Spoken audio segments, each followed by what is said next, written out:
BBC Nepali सेवाको साँझ पखबाट सञ्जय ढकालको नमस्कार। आजको कार्यक्रममा पछिल्लो 24 घण्टामा थप 8,000मा कोरोना भाइरस संक्रमण, अचेल अस्पताल पुगेका संक्रमितहरू औसत 5-7 दिनमा डिस्चार्ज हुने गरेको काठमाडौँ स्थित अस्पतालका चिकित्सकद्वारा जानकारी। हाम्रो चाहिँ भर्ना र डिस्चार्जको अवधि हेर्दाखेरि चाहिँ कम्तीमा पनि 5-6 दिनको उसमा देखिएको छ मध्यविष्टको केसहरूमा। नेपालको जनसङ्ख्या वृद्धि दर ओह्रालो लाग्न थालेकाले समय छँदै जनसाङ्खिक लाभ लिने नीति अँगाल्न विज्ञहरूको सुझाव। अबको 20-25 वर्षबाट चाहिँ हाम्रो के हुन्छ भने बुढो हुने उमेरको मान्छे धेरै हुन्छ, युवा शक्ति कम हुन्छ। नेपाल भारत बीच उडान संख्या थप्ने समझदारी र अन्तर्राष्ट्रिय प्रसङ्गमा रुसले युक्रेनमाथि हमला गरे एउटा महत्त्वपूर्ण रुसी ग्यास पाइपलाइन परियोजना रोकिने अमेरिका र जर्मनीद्वारा चेतावनी। सबभन्दा पहिला प्रमुख विश्व समाचार। विनिता दाहालबाट समाचार सुन्नुहोस्। जोर्डनको सेनाले सिरियाबाट आफ्नो देश प्रवेश गर्न प्रयास गर्ने 27 जना लागु औषध तस्करहरूलाई आफूले मारेको जनाएको छ। लागु औषध तस्कर गर्ने गिरोह विरुद्ध सशक्त रूपमा लड्ने भन्दै जोर्डनको सेनाले चेतावनी पनि दिएको छ। सेनाका प्रवक्ताले ती तस्करहरू भारी हिउँ परेको बेला त्यसको फाइदा उठाउँदै ठूलो परिमाणमा लागु पदार्थ बोकेर जोर्डन प्रवेश गर्न खोजेको जनाएका छन्। जोर्डन सुरक्षा फौजतर्फ भने कुनै हताहती नभएको बताइएको छ। बीबीसीकी ओल्यान्ड नेल भन्छन्, Jordanian officials accuse militants in southern Syria. जोर्डनका अधिकारीहरूले तस्करीमा हालैका दिनमा वृद्धि हुनुमा दक्षिणी सिरियामा रहेका लडाकुहरू र खास गरी लेबननी समूह हेजबोल्लाको हात रहेको आरोप लगाएका छन्। तर हेजबोल्लाले भने आफ्नो सहभागिता नरहेको जनाएको छ। बीबीसीकी योलान्ड नेलको भनाई। फुकुशिमा परमाणु दुर्घटनाका बेला विकिरणका कारण आफूहरूमा थाइराइडको क्यान्सर देखिएको भन्दै जापानमा 6 जनाको एउटा समूहले फुकुशिमा परमाणु ऊर्जा केन्द्रका सञ्चालक विरुद्ध मुद्दा हाल्दैछन्। उनीहरूले राजधानी टोकियोमा मुद्दा हाल्न लाग्दा उनीहरूलाई समर्थकहरूले घेरेका थिए। सन् 2017मा आएको सुनामीले ऊर्जा केन्द्रमा नराम्ररी क्षति पुर्याउँदा मुद्दा हाल्न लागेकाहरू उक्त केन्द्र नजिकै बसोबास गर्थे। उनीहरूले क्षतिपूर्ति स्वरूप $50 लाख भन्दा बढी रकमको दावी गरेका छन्। सुनामीले ऊर्जा केन्द्रमा क्षति पुर्याएपछि नजिकैका क्षेत्रहरूबाट 10,000 मानिसलाई अन्यत्र सारिएको थियो। संयुक्त राष्ट्र संघको प्रतिवेदनले भने स्थानीय बासिन्दाहरूको स्वास्थ्यमा उक्त घटनाको असर नपरेको जनाएको थियो। युक्रेन संकटबारे मस्कोको मागमा अमेरिकाले जनाएको औपचारिक प्रतिक्रियामा रुसले आफ्नो पहिलो जवाफ दिएको छ। क्रेमलिनले सुरक्षा चासो सम्बन्धी आफ्नो मुख्य माग पूरा नभएको तर वार्ता जारी राख्ने ठाउँ रहेको जनाएको छ। विदेश मन्त्री सेर्गेई लाभ्रोभले नेटोमा जोडिन चाहने युक्रेन र अन्यको सम्भाव्यता छैन भन्ने मस्कोको मागमा सकारात्मक प्रतिक्रिया नआएको बताएका छन्। मस्कोमा रहेकी बीबीसीकी क्यारोलिन डेभिज भन्छन्,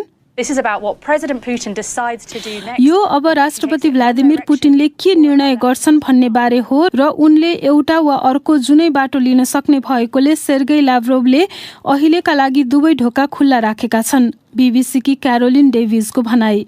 अमेरिकी विदेश मन्त्री एन्टोनी ब्लिन्कनले संकट समाधानका लागि कूटनीतिक मार्ग खोज्न आफ्नो चिठीमा गम्भीर प्रस्तावहरू गरिएको बताएका छन्। तपाईँ बीबीसी नेपाली सेवाको साँझ पख सुनिरहनु भएको छ। युरोपेली संघको एउटा सानो देश लिथुआनियाबाट हुने आयातमा प्रतिबन्ध लगाउने बेइजिङको निर्णयपछि उक्त विषयलाई युरोपेली संघले विश्व व्यापार संगठनमा लैजाने जनाएको छ। बेइजिङले कुनै औपचारिक घोषणा नगरे पनि उसले लिथुआनियासँगको व्यापार नाटकीय रूपमा घटाएको छ र लिथुआनियाले ताइवानलाई औपचारिक समर्थन गरेका कारण त्यस्तो व्यवहार गरेको ठानिएको छ। चीनले ताइवानलाई आफ्नै भूभाग ठान्छ र कसैले ताइवानलाई स्वतन्त्र देशका रूपमा व्यवहार गरे चीनले आक्रोशपूर्ण प्रतिक्रिया जनाउने गरेको छ। राजनीतिक संकटका माझ होन्डुरसकी पहिलो महिला राष्ट्रपति सियोमारा क्यास्ट्रोको शपथ ग्रहण पछि हुनेछ। गत नोभेम्बरको चुनावमा क्यास्ट्रो 50% भन्दा बढी मत ल्याएर निर्वाचित भएकी थिइन्। उनले देशमा भएको लागु तस्करको गिरोहले निम्त्याएको समस्यासँग जुझ्ने बाचा गरेकी छन् र अस्ट्रेलियन ओपनको महिलातर्फको खेलमा 42 वर्षमा पहिलो पटक स्थानीय खेलाडी यास्ली बार्टी अन्तिम चरणमा पुगेकी छन्। उनले सेमिफाइनलमा अमेरिकी प्रतिस्पर्धी म्याडिसन किजलाई हराएकी हुन्। आउँदो शनिबार हुने अन्तिम चरणको खेलमा उनले इगा सियान्टेक वा डेनियल कलिन्ससँग प्रतिस्पर्धा गर्नेछिन्। यो बीबीसी नेपाली सेवा हो।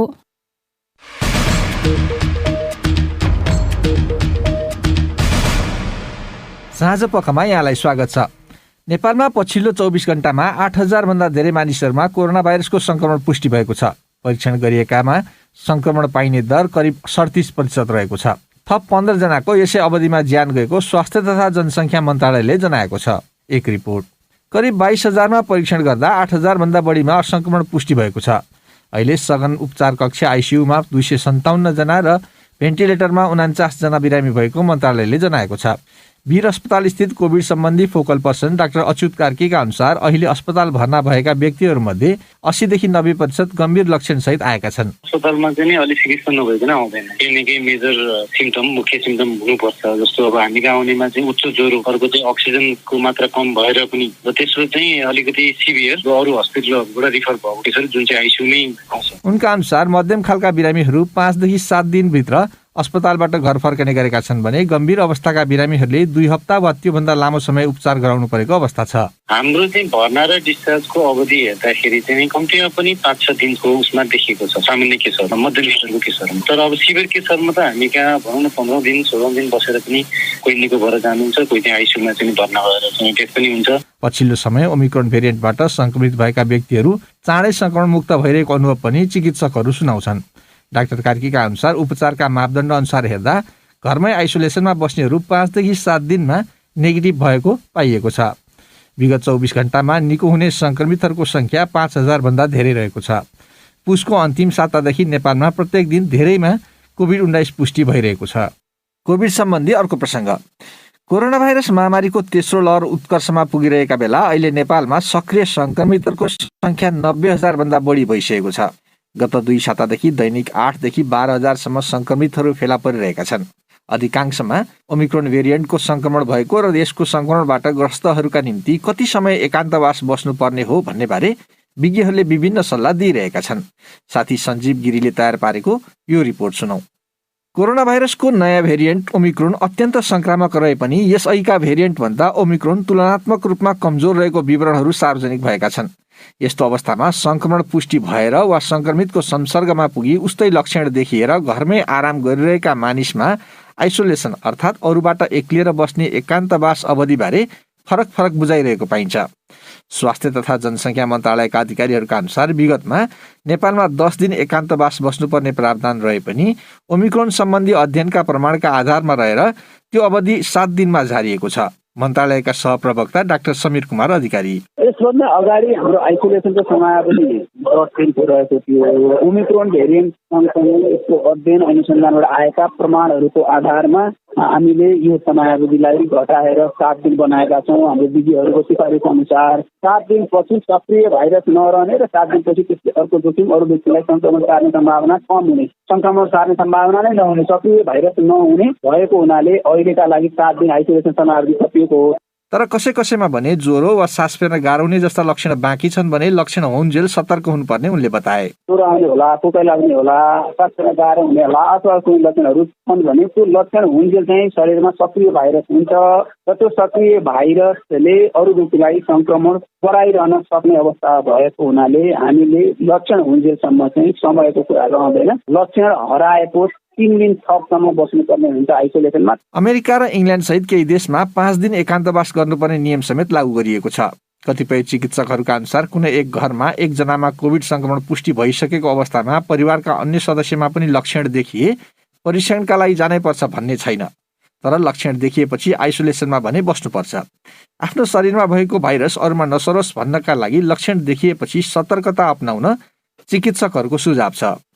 शुक्रराज ट्रपिकल तथा सरुवा रोग अस्पताल टेकुको क्लिनिकल रिसर्च युनिटका प्रमुख डाक्टर शेरबहादुर पुनले भने अहिले चाहिँ हाम्रो यदि कुनै घरमा कोही 1-2 जनामा अलरेडी प्रुभन भइसकेको छ भने चाहिँ र अर्को अब त्यहाँ त देखिहाल्छ अर्को परिवारको अर्को सदस्यलाई के देख्यो भने चाहिँ इट्स अलमोस्ट त्यही हो भनेर चाहिँ हामीले बुझ्नुपर्ने हुन्छ। स्वास्थ्य मन्त्रालयका सहप्रवक्ता डाक्टर अधिकारी पनि रुवाखोकी, सास फेर्न गाह्रो हुने, घाँटी खसखस गर्ने, टाउको दुख्ने वा पखाला लाग्ने जुनसुकै लक्षण भए पनि सबैभन्दा पहिले महामारीको समयमा भएकाले कोभिडकै संक्रमण चक्रमा आफू रहेको बुझ्नुपर्ने बताउँछन्। मन्त्री परिषदको निर्णय अनुसार राजपत्रमा स्वास्थ्य मन्त्रालयले प्रकाशन गरेको सूचनामा जुनसुकै सेवा वा क्षेत्रमा कार्यरत व्यक्तिमा कोभिड-19 को चिन्ह वा लक्षण देखिएमा अनिवार्य रूपमा 5 दिन क्वारेन्टिनमा बस्नुपर्ने र 5 दिनपछि कोभिड-19 परीक्षण गरी रिपोर्ट नेगेटिभ आएमा मात्र काममा जान मिल्ने उल्लेख गरिएको छ। संक्रमित व्यक्तिको शरीरमा 7 दिनपछि लक्षण नदेखिएको खण्डमा सक्रिय भाइरस नरहने हुँदा पुनः परीक्षण गरिरहनु नपर्ने तर्क पनि कतिपय विज्ञहरूले गरिरहेका छन्। अब अर्को प्रसङ्ग। नेपालको जनसङ्ख्याको पछिल्लो प्रतिवेदनले जनसङ्ख्या वृद्धि दरमा उल्लेखनीय ह्रास आएको देखाएपछि विज्ञहरूले त्यसै अनुरूप नीति निर्माण गर्न सचेत गराएका छन्। विक्रम सम्वत 2068 भन्दा अगाडिको 10 वर्षमा झण्डै 1.5% बढिरहेको जनसङ्ख्या गत 10 वर्षमा भने 1 भन्दा कममा ओर्लिएको जनगणनाको प्रारम्भिक नतिजाले देखाएको छ। प्रदीप बस्यालले तयार पारेको यो रिपोर्ट सुनौ। बुधबार सार्वजनिक भएको राष्ट्रिय जनगणनाको प्रारम्भिक तथ्याङ्कमा नेपालको जनसङ्ख्या वृद्धि दर 1 दशकमा झण्डै 31% घटेको देखिएको छ। 1% भन्दा कम वृद्धि दरलाई सरकारी अधिकारी तथा विज्ञहरूले स्वाभाविकको संज्ञा दिएका छन्। तथापि यसले तत्काल र दीर्घकालका लागि चेतावनी दिएको उनीहरूको भनाइ छ। केन्द्रीय तथ्याङ्क विभागका उपमहानिर्देशक हेमराज रेग्मी यस्तो देखिनु नेपालमा जन्मदर साँच्चीकै घट्दो क्रममा भएको सङ्केत मान्छन्। विगत धेरै वर्षदेखि देखिन थालेको यस क्रमलाई हेर्दा जनसङ्ख्या तत्काल बढे पनि भविष्यमा स्थिर रहने भन्दै धेरै चिन्तित हुनु नपर्ने अधिकारीहरू ठान्छन्। नेपालमा 2068 सालको जनगणनामा पनि त्यसअघिको भन्दा 0.90% वृद्धि दर घटेको थियो। त्रिभुवन विश्वविद्यालयको जनसङ्ख्या अध्ययन केन्द्रीय विभागका प्राध्यापक योगेन्द्र बहादुर गुरुङका अनुसार घट्दो वृद्धि दरका कारणमा सुधारिएको सामाजिक आर्थिक अवस्था र चेतना स्तर छन्। उनी भन्छन्, राम्रो स्कुलमा बच्चा पढाउने, राम्रो स्वास्थ्य उपचार गर्ने, राम्रो लिभिङ स्ट्यान्डर्डमा बस्ने यो खालको टेन्डेन्सी बढाएको छ। त्यसले गर्दाखेरि चाहिँ के हुन्छ भनेदेखि आफूले म्यानेज गर्न सक्ने बालबच्चा मात्रै जन्माउँछन्। जति बच्चा जन्मिन्छ त्यति सबै बाँच्छ भन्ने ग्यारेन्टी भइसकेपछि मान्छेले धेरै जन्माउँदैनन्। पहिले हाम्रो बाजे बराजुको पालामा धेरै जन्माउँथे, 10 वटा जन्मायो भने कम्तीमा 5 वटा अथवा 4 वटा बाँच्छ भन्ने हुन्थ्यो। तर अहिले एउटा जन्मायो भने एउटै बाँच्छ, 2टा जन्मायो भने 2टै बाँच्छ भन्ने स्थिति छ। स्वास्थ्य सेवामा गरिएको सुधारसँगै बाल मृत्युदर निकै घटेकाले दम्पतिहरूले जन्मने सबै सन्तान रोगका कारण ज्यान गुमाउँदैनन् भन्ने सुनिश्चित हुन थालेको विज्ञहरू ठान्छन्। तर समाजशास्त्री गणेश गुरुङ ठूलो संख्यामा युवा युवती लामो समयसम्म विदेशमा रहने गरेका कारण जन्मान्तर बढ्नु यस्तो वृद्धि दर घट्नुको एउटा प्रमुख कारण मान्छन्। वैदेशिक रोजगारमा धेरै खास गरेर युवाहरू जानुको कारणले श्रीमान श्रीमतीको सँगै बस्ने अवसर थोरै प्राप्त गर्नाले जन्मान्तरमा भएको पर्न गयो। बच्चा पाउनु पर्ने बेलामा उसको श्रीमान चाहिँ विदेशमा गयो। 3 वर्षलाई 4 वर्षलाई जनसङ्ख्या वृद्धि दर कम हुनको मुख्य कारण त्यो हो। किनभने परिवार नियोजनको साधन प्रयोग गर्ने दरमा मतलब कुनै वृद्धि आएको छैन नेपालमा, खालि मतलब 1% बढेको छ। ढिलो विवाह गर्ने प्रवृत्ति पनि बढेकाले त्यसको सम्बन्ध जन्मदर र जनसङ्ख्या वृद्धि दरसँग भएको विज्ञहरूको मत छ। जनगणनाले देखाएको तथ्याङ्कबाट तत्काल चिन्तित भइहाल्नुपर्ने अवस्था नआएको प्राध्यापक योगेन्द्र बहादुर गुरुङ ठान्छन्। पछिल्लो श्रम शक्ति सर्वेक्षणले 15 देखि 64 वर्षसम्मका सक्रिय मानिसको भाग झन्डै 40% देखाएको अवस्थालाई देखाउँदै जनसङ्ख्या घटेको जसरी आत्तिनु नपर्ने विज्ञहरूको मत पाइन्छ। फेरि प्राध्यापक गुरुङ, अहिले तुरुन्तै केही पनि अवसर पार्दैन। हाम्रो जुन बढेको जनसङ्ख्या छ त्यो त छँदै छ नि। लेबर फोर्स सर्वेले 64% देखायो, त्यो 15 देखि 64 वर्षको मान्छे। अब यो जनगणनाले मेरो विचारमा 2/3 देखाउँछ, 67% भन्दा बढी देखाउँछ जस्तो लाग्छ। त्यो भनेको घटेको होइन, अब बढ्ने क्रम चाहिँ ढिलो अब हुन्छ। तर सक्रिय जनशक्ति बढ्ने क्रम भने अब सुस्त हुने भएकाले उक्त उमेर समूहबाट समयमै लाभ लिने सरकारी नीति हुनुपर्ने विश्लेषण सुरु भएको छ। समाजशास्त्री गणेश गुरुङ भन्छन्, अहिले राम्रो विकास गर्न सकिएन भने अबको 20-25 वर्षबाट चाहिँ हाम्रो के हुन्छ भने बुढो हुने उमेरको मान्छे धेरै हुन्छ, युवा शक्ति कम हुन्छ। त्यसले गर्दाखेरि हाम्रो धेरै पैसा चाहिँ हाम्रो राष्ट्रिय बजेट चाहिँ वृद्धहरूको लागि खर्च गर्नु पर्ने हुन्छ। उनका अनुसार धेरै संख्यामा रहेको उक्त सक्रिय उमेर समूहबाट समयमै जनसाङ्ख्यिक लाभ नलिकन विदेश मात्र पठाइरहँदा आगामी दशकमा देशले त्यसको असर भोग्नुपर्नेछ। अब पालो श्रोता प्रतिक्रियाको। प्रस्तुत गर्दैछन् साथी गनी अन्सारी र बिन्ता दाहाल। ट्रान्सपरेन्सी इन्टरनेसनल TI ले सार्वजनिक गरेको नयाँ प्रतिवेदनले नेपालमा भ्रष्टाचारको अवस्था विगतका वर्षकै जस्तो रहेको देखाएको छ। नेपालमा भ्रष्टाचार नियन्त्रणका लागि कसले के गर्नु पर्ला भनी सामाजिक सञ्जालमा हामीले राखेको प्रश्नमा हामीलाई थुप्रै प्रतिक्रिया प्राप्त भएका छन्। तीमध्ये केहीलाई हामी यहाँ प्रस्तुत गर्दैछौँ। माधव पुडासाइनीले लेखेका छन्, सबैभन्दा पहिला राजनीतिक शुद्धिकरण हुन आवश्यक छ। प्रशासनिक नियुक्ति पहुँच र शक्तिको बलमा नभएर योग्यता अनि क्षमताको आधारमा हुनुपर्छ। यसो गर्न सकेमा मात्र दक्ष जनशक्तिले काम गर्ने अवसर पाउँछन् र अहिले राज्यको हरेक क्षेत्रमा मौलाएको भ्रष्टाचारको अन्त्य भई सुशासन कायम हुन सक्छ। महेश सेलिङको धारणा छ, भ्रष्टाचार सम्बन्धी छानबिन गर्ने निकाय आफै चोखो नभएको जस्तो देखिन्छ। यो अवस्थामा नेपालमा भ्रष्टाचार कम हुन्छ वा सुधार हुन्छ भनेर आश गर्नु भनेको चिलाउने रुखको बिरुवा रोपेर आँपको आशा गर्नु जस्तै हो। अनुष्मा थापालाई चाहिँ जे जसरी कमाए पनि पैसा कमाउने व्यक्तिलाई नै समाजले वाहवाही गर्ने प्रवृत्तिले भ्रष्टाचार मौलाएको हो भन्ने लागेको रहेछ। उनी लेख्छिन्, पैसा कमाउनुलाई ठूलो र असल काम अनि पैसा कमाउन नसक्नुलाई क्षमता नभएको भनी समाजले गर्ने व्यवहार नै भ्रष्टाचारको मूल कारण हो। दीपक रावललाई चाहिँ देश संघीयतामा गएपछि भ्रष्टाचार झन बढेको भन्ने लागेको रहेछ। उनी लेख्छन्, सार्वजनिक खरिद सम्बद्ध कानुन र प्रक्रियाको अन्यल सबै तहमा व्याप्त छ।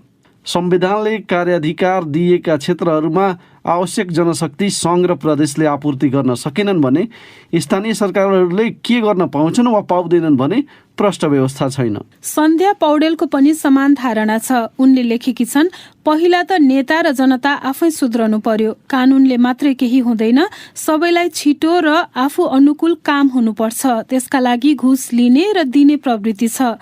अनि कहाँबाट भ्रष्टाचार नियन्त्रण हुन्छ? प्रकाश ओलीलाई पनि भ्रष्टाचार नियन्त्रणका लागि कारवाहीमा जोड दिनुपर्छ भन्ने लागेको रहेछ। उनी लेख्छन्, अख्तियार दुरुपयोग अनुसन्धान आयोग राजनीतिक प्रभाव र दबावमा नपरी काम गर्नुपर्छ। लक्ष्मण शर्माको पनि समान धारणा छ। उनी लेख्छन्, जब नियत नै भ्रष्टाचार गर्ने छ भने तमाम कानुन र व्यवस्थाले केही हुन सक्दैन। त्यसैले नीति मात्र होइन, पहिला नियत बदलौं। गुणराज सिगदेललाई चाहिँ दोष नेतालाई मात्रै दिन मिल्दैन भन्ने लागेको रहेछ। उनी लेख्छन्, यसका लागि हामी सबै जवाफदेही छौँ। घुस लिने नेता कर्मचारी हुन् भन्ने दिने को हो? पहिला सबैले आफूलाई परिवर्तन गर्न जरुरी छ। मीना अरियालले ट्विटरमा लेखेकी छन्, गरिब देशका धनी जनता हामी आफैले भ्रष्टाचार मौलाउनलाई सघाइरहेका छौं। जनस्तरबाटै अनुशासन र नैतिकताको कदर गरी काम गर्ने हो भने भ्रष्टाचार जरैबाट निर्मूल हुन्छ जस्तो लाग्छ। सुनिल बिसी लेख्छन्, भ्रष्टाचारमा शून्य सहनशीलताको नीति अवलम्बन गरी भ्रष्टाचारीलाई राजनीतिक संरक्षण नगरी सामाजिक बहिष्कार गर्ने वातावरण बनाएमा केही हदसम्म भ्रष्टाचार सम्बन्धी तथ्याङ्कमा सकारात्मक परिवर्तन आउने देखिन्छ। छवि रमण अधिकारीले प्रतिप्रश्न गर्दै आफ्नो धारणा राखेका छन्। नेता चुन्ने बेलामा नै विवादित वा खराब पृष्ठभूमि भएको व्यक्ति भनेर थाहा पाउँदा पाउँदै जिताएर सत्तामा पुर्याएपछि देश भ्रष्टाचार मुक्त कसरी हुन सक्छ? अबका चुनावमा प्रतिनिधि छान्दा मतदाताले विवेक पुर्याउन जरुरी छ। महेन्द्र भट्टराईले बुदागत रूपमा आफ्नो धारणा राखेका छन्। उनी लेख्छन्, राजनीतिक नेतृत्वले कुनै पनि क्षेत्रमा हुने भ्रष्टाचार पछाडिका कारणहरूको विश्लेषण गरी त्यसको अन्त्यका लागि आवश्यक कानुन, नीति, कार्यक्रम तथा योजना निर्माण गर्ने, कर्मचारीहरूले नीति र कार्यक्रमलाई कठोरताका साथ कार्यान्वयन गर्ने, विद्यालय शिक्षामा भ्रष्टाचार सामाजिक अपराध हो भनेर व्यावहारिक एवं नैतिक शिक्षाको रूपमा समावेश गर्ने र आम नागरिकले भ्रष्टाचार सम्बन्धी क्रियाकलापलाई राजनीतिक आस्थाद्वारा पक्ष पोषण नगरी सामाजिक रूपमा बहिष्कार र खबरदारी गर्ने। अनमोल श्रेष्ठको अलि फरक धारणा छ। उनी लेख्छन्, भ्रष्टाचार बढ्नुमा अहिलेको शिक्षा प्रणाली पनि दोषी देख्छु। सन्तानको भविष्य राम्रो बनाउन राम्रो शिक्षा दिन आवश्यक छ, तर त्यो असाध्यै महँगो छ। सन्तानलाई स्तरीय शिक्षा दिन आय स्रोत पनि बढाउन पर्यो अनि भ्रष्टाचार पक्कै हुन्छ। सबैले समान र गुणस्तरीय शिक्षा पाउने आधार बनाउन सके भ्रष्टाचार आफै घट्छ। तेज बहादुर खत्रीका बुदागत सुझाव छन्। खोज पत्रकारितालाई प्राथमिकता दिने सञ्चार जगत हुनुपर्छ र जिम्मेवार एवं निष्पक्ष नागरिक समाजको निर्माण गरिनुपर्छ। अनि नारायण पौडेलले व्यङ्ग्यात्मक रूपमा आफ्नो धारणा राखेका छन्। उनी लेख्छन्, भ्रष्टाचारलाई शिष्टाचारमा रूपान्तरण गरिसकिएको छ। सदाचार लुप्त भइसकेको समय हो यो। मूल धमिलिएको छ, खोला सङ्लो खोजेर कहाँ पाउनु? मूल सफा गर्न थाल्ने हो भने सुधार्न सकिन्छ कि? अब आजका केही अन्तर्राष्ट्रिय प्रसङ्गहरू। अमेरिका र जर्मनीले यदि रुसले युक्रेनमाथि हमला गरे एउटा महत्त्वपूर्ण रुसी ग्यास पाइपलाइन परियोजना रोकिन सक्ने चेतावनी दिएका छन्। अमेरिकाको विदेश मन्त्रालयले यदि रुसले हमला गरे नोर्ड स्ट्रिम 2 नामक पाइपलाइनको काम अघि नबढ्ने बताएको हो। यसैबीच युक्रेन सङ्कटको विषयमा रुसको मागबारे अमेरिकाले पठाएको पहिलो औपचारिक पत्रको रुसले जवाफ दिएको छ। बीबीसी विवरणहरूमा आधारित यो रिपोर्ट सुनौ बिन्ता दाहालबाट। रुसबाट सञ्चालित हुने विवादास्पद ऊर्जा परियोजना ग्यास आपूर्ति दोब्बर बनाउनका लागि अघि बढाइन लागि हो। 11 अर्ब डलरको लागत रहेको 1225 किलोमिटर लामो उक्त पाइपलाइन निर्माणका लागि 5 वर्षको समय लागे पनि सञ्चालनमा आउन भने बाँकी नै छ र यदि रुसले युक्रेनमा हमला गरे उक्त परियोजना अघि नबढ्ने भन्दै अमेरिका र जर्मनीले चेतावनी दिएका हुन्। युक्रेनको सीमा नजिकै 10,000 रुसी फौजलाई हालेका सातामा एकट्ठा गराइएपछि त्यसले कतै रुसले युक्रेनमा हमला गर्ने योजनाका लागि त त्यसो गरेको होइन भनेर आशंका बढाइदिएको छ। युक्रेन नेटोमा आबद्ध नहुने भन्ने सुनिश्चितता सहितका रुसको मागबारे अमेरिकाले हिजो रुसलाई औपचारिक जवाफ पठाएको छ। अमेरिकाको एउटा अस्पतालले कोभिड-19 विरुद्धको खोप नलगाएका एक बिरामीको मुटु प्रत्यारोपण गर्न अस्वीकार गरेको छ। उनको मुटु प्रत्यारोपण नगरिनुका विभिन्न कारणमध्ये खोप नलगाउनु पनि एउटा भएको अस्पतालले जनाएको छ। आफ्नो नीति अनुसार काम गरेको अस्पतालले जनाएको छ। बीबीसी विवरणहरूमा आधारित एक रिपोर्ट सुनौ गनी अन्सारीबाट। 31 वर्षीय डीजे फर्गसन नयाँ मुटुको प्रतीक्षामा भएका बिरामी हुन्, तर ब्रिगम एन्ड विमेन्स हस्पिटलले मुटु प्रत्यारोपण कुरिरहेका बिरामीको सूचीबाट उनको नाम हटाएको उनका बुवा डेभिडले बताएका छन्। डेभिडका अनुसार कोभिड खोप उनका छोराको आधारभूत मान्यता विरुद्ध छ र उनी खोपमा विश्वास गर्दैनन्। ब्रिगम एन्ड विमेन्स हस्पिटलले एउटा वक्तव्य मार्फत बीबीसीलाई भनेको छ, उपलब्ध अङ्गहरूको अभावका कारण प्रत्यारोपित अङ्ग पाएका व्यक्ति बाँच्ने सम्भावना उच्च रहोस् भनेर सुनिश्चित गर्न हामी यथासम्भव सबै प्रयास गर्छौँ। अस्पतालका प्रवक्ताका अनुसार उनीहरूको रोग प्रतिरोधी क्षमता एकदमै कमजोर हुने भएका कारण सफल प्रत्यारोपण र त्यसपछि बिरामी बाँच्ने अवस्था बढाउनका लागि प्रत्यारोपण गरिने व्यक्तिहरूको कोभिड-19 विरुद्धको खोप र अनुशासित जीवनशैलीको अवस्था अस्पतालले सुनिश्चित गर्ने गरेको छ। सावधानीपूर्वक लेखिएको अस्पतालको वक्तव्यमा बिरामीले खोप नलगाएको कारणसँगै अरू पनि कारणहरू भएकाले उनलाई मुटु प्रत्यारोपण गर्न अस्वीकार गरिएको देखाउँछ। तर बिरामीको गोपनीयताको कारण देखाउँदै अस्पतालले त्यसबारे थप खुलाउन चाहेन। अस्पतालका अनुसार अङ्ग प्रत्यारोपण गराउन चाहने सूचीमा 1 लाख जना छन्। तीमध्ये अधिकांशले अङ्गको अभावमा आगामी 5 वर्षभित्र प्रत्यारोपण पाउने छैनन्। फर्गसन गत नोभेम्बर 26 तारिकदेखि अस्पतालमा छन्। कोष सङ्कलन गर्ने अनलाइन गोफन्डीमा उल्लिखित विवरण अनुसार वंशाणुगत मुटु सम्बन्धी समस्याका कारण उनको फोक्सोमा रगत र तरल पदार्थ भरिने समस्या छ। कोष सङ्कलन अभियानका आयोजकका अनुसार फर्गसन अमेरिकी center for disease control and preventions CDCले समेत दुर्लभ तथा अस्थायी भनेको कोभिड खोपको सम्भावित दुष्प्रभावबारे चिन्तित थिए। खोपले आफ्नो मुटु सुनिन सक्ने र आफ्नो मुटु कमजोर भएका कारण थप खतरा हुन सक्ने चिन्ता उनलाई थियो। CDCले प्रत्यारोपित अङ्ग लिने र उनको नजिक रहने सबैलाई पूर्ण मात्रा र बुस्टर खोप लिन प्रोत्साहित गरेको छ। न्युयोर्क विश्वविद्यालयको ग्रसम्यान स्कुल अफ मेडिसिनका चिकित्सा संहिता प्रमुख डाक्टर आर्थर काप्लानले अङ्ग प्रत्यारोपण गरिएका मानिसको रोग प्रतिरोध प्रणाली लगभग बन्द हुने र सामान्य रुघा पनि घातक हुन सक्ने CBS न्युजलाई बताएका छन्। उनले भने अङ्गहरू एकदमै दुर्लभ छन्। खोप लगाएका मानिसहरूमा शल्यक्रियापछि बाँच्ने सम्भावना बढी हुन्छ। त्यसैले हामी बाँच्ने सम्भावना कम भएका मानिसहरूलाई यस्ता अङ्गहरू दिँदैनौँ। 2 सन्तानका बुवा डीजे फर्गसनको फेरि अर्को बच्चा जन्मिन लागेका छन्। उनी अहिले पनि अस्पतालमै भएको उनका आफन्तले बताएका छन्।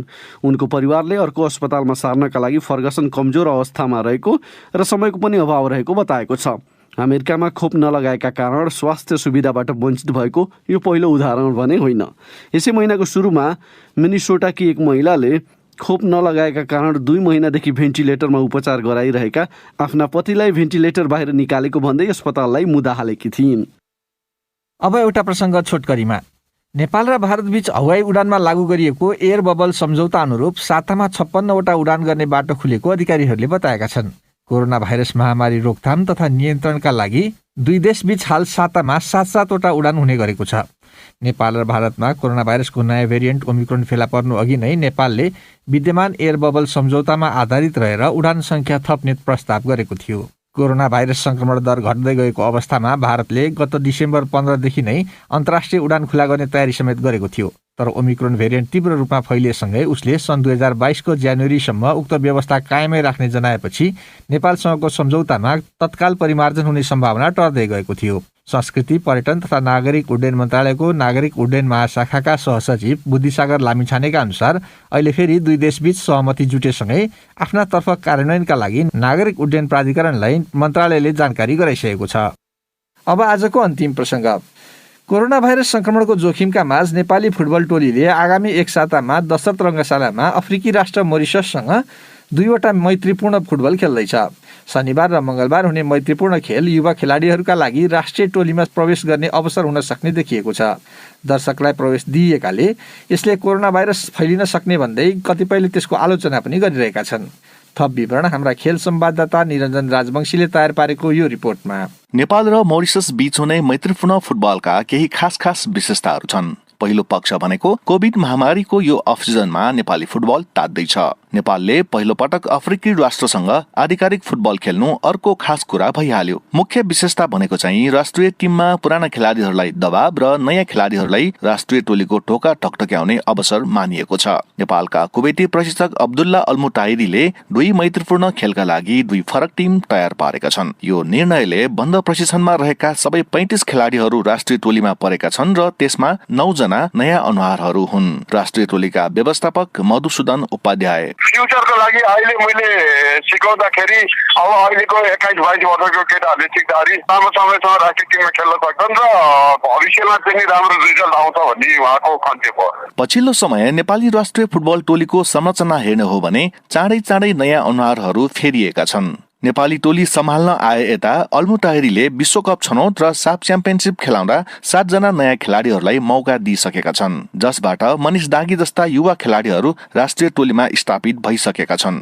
तर राष्ट्रिय टोलीमा यति छिटो खेलाडी परिवर्तन गरिनुलाई राम्रो नमान्नेहरू पनि छन्। राष्ट्रिय टोलीका पूर्व स्ट्राइकर नरेन्द्र श्रेष्ठ भन्छन्, 10 मा 8 गेम त कम खेल्नु उसले राम्रो खेल्न सक्नु पर्यो नि। अनि यसले गर्दा भोलि नेसनललाई यसले रिप्रेजेन्ट गर्न सक्छ भन्ने त्यो एउटा स्थिति भएको मान्छेले मेहनत पनि गर्छ। अब एउटा गोल हाल्यो अथवा एउटा बचायो अथवा एउटा पास दियो भन्दैमा नेसनल टिममा आउने व्यवस्था एकदम अलि चिप भएन जस्तो लाग्यो कि कोचले धेरै हतार गरे जस्तो लाग्छ। प्रशिक्षक अल्मुटाइरीले यसपालिको टोलीमा युवा खेलाडीहरू प्रशान्त अवस्थी, सुशील राई, सुदीप गुरुङ, नवीन गुरुङ, कृतिश रत्न छुन्जु, आकाश बुढामगर, आशिष राई, टिकेन्द्र थापा र शत्रुघ्न चौधरीलाई टिममा राखेका छन् र उनले मैत्रीपूर्ण फुटबललाई नतिजा भन्दा पनि प्रयोगका रूपमा लिने बताएका छन्। नेपाली सेनाका प्रशिक्षक नवीन न्यौपाने अहिले दुईटा टिम राखेको त ठिकै हो, किन भन्दा फ्रेन्डली म्याचमा चाहिँ नयाँ प्लेयरहरूले पनि चान्स पाएको चाहिँ त्यो त राम्रै कुरा हो हैन। तर खास हुनुपर्ने त 16, 19 अनि त्यस पछाडि अन्डर 23 अनि नेसनल टिम भने त अनि नेसनल टिममा बल्ल परिपक्व हुन्छन्। प्रायोरिटी दिनुपर्छ, तर छिटो चाहिँ नेसनल टिममा आउँदाखेरि चाहिँ त्यो म्याच्योरनेस चाहिँ कमी चाहिँ देखिन्छ। विश्व फुटबल महासंघ फिफाले आफ्ना सदस्य राष्ट्रहरूलाई मैत्रीपूर्ण फुटबल खेल्नको लागि छुट्याएको समय फिफा म्याच डेमा फुटबल गर्नुलाई भने फुटबल कर्मीहरूले राम्रो मानेका छन्। यसपालि शहीद स्मारक ए डिभिजन लिगलाई नै विश्राम दिएर एन्फाले फिफा म्याच डेमा खेल्न लागेको हो। अखिल नेपाल फुटबल संघ एन्फाका महासचिव इन्द्रमान तुलादर भन्छन्, मोरिससले इन्ट्रेस्टेड भयो भनेपछि अब हामीले हिसाब गर्दाखेरि मोरिसससँग खेल्दा नै हामीलाई बढी फाइदा हुन्छ र्याङ्किङ सुधारमा भन्ने कुरा भयो। अब त्यसैभन्दा बाहिर अफ्रिकन देशसँग नै अब नखेलेको हुँदाखेरि त्यसले हाम्रो खेलाडीहरूलाई फाइदै पुग्छ भनेर चाहिँ मोरिससँग खेल्ने चाहिँ निर्णय गरे। तर कोरोना भाइरस संक्रमितहरूको संख्या दिनहुँ बढिरहेको कठिन परिस्थितिमा दर्शकलाई रङ्गशालामा प्रवेश दिने एन्फाको निर्णयको भने कतिपयले आलोचना गरिरहेका छन्। तर एन्फा महासचिव तुलादर भन्छन्, फुटबल भनेको दर्शक सहितको फुटबल नै हो हैन। त्यसैले अब हामीले सम्पूर्ण स्वास्थ्य मापदण्डहरू पुरा गर्ने नेपाल सरकारले जारी गरेको, त्यसपछि अब फिफाले जारी गरेको स्वास्थ्य मापदण्डहरू अपनाएर गरेपछि संसारभरि जसरी फुटबल चलेको छ हामीले त्यसैमा हिँड्नै पर्यो। नभए त सुकै भएन नि फुटबल पनि चलाउने अनि स्वास्थ्य मापदण्ड अनुसार चलाउँदाखेरि त त्यसलाई अन्यथा भन्न चाहिँ मिल्दैन। काठमाडौँमा बढिरहेको चिसो मौसमका माझ नेपाल मोरिसस बीचको खेलले भने लामो समयपछि दशरथ रङ्गशालामा फुटबलको वातावरण गर्मागरम हुने पक्का छ। निरञ्जन राजवंशी, BBC काठमाडौँ।